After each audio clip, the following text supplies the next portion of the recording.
拍4天的话，这个吃住行都是要包含在里面的。 무슨 루시야? 가져가서 놀고야. Нөгөө entertainment 3 дахь зохиолд шинэ уран бүтээлийн ард гарлаа. ингэж татаад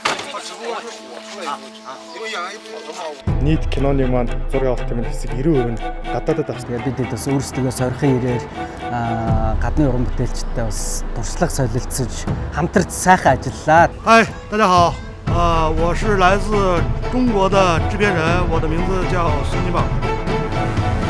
专业然后也很敬业。 Саяны дуудлага хийсэн хүний аккаунт руу ороод ирсэн байхгүй. Тэгсэн чинь яг энэ залуу хүн юм байсан.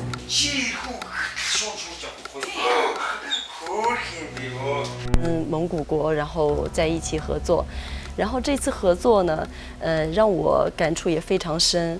首先，虽然他说蒙语，我听不懂，但是呢，我大概就知道他要表达什么意思。就好像是整个不正好，他们都在大概是我说好，我知道了，好，应该是差不多是这个意思。 дээр нь тэд нар бол техницкий юм шиг надад санагдсан. Им яг ингээ яс юм хийдэг те. Манай Монголын уран бүтээлчд болохоор хувирч тэр дорой байдлыг ингэж өөрчилж ямар байдал өөрчлөгдвөл тэрэнд нь зохицож өөрчлөгдөх чадвартай юм байна гэж. 我们呢，可能就是随意性比较强一点，但是我也理解，因为下雨有时候可能会时间会改掉，也会理解。 Яагаад энэ киног 100% гар дээр хийх болсон бэ?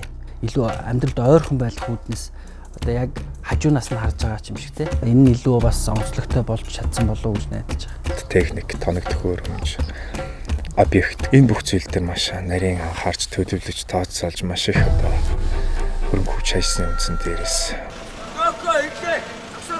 我给他要弹个腰封，跟里边有关联的。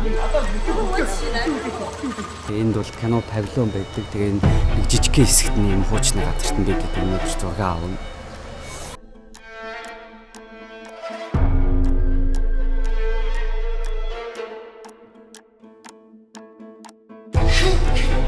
看到了咱们工作人员的敬业，还有就是我的搭档很敬业。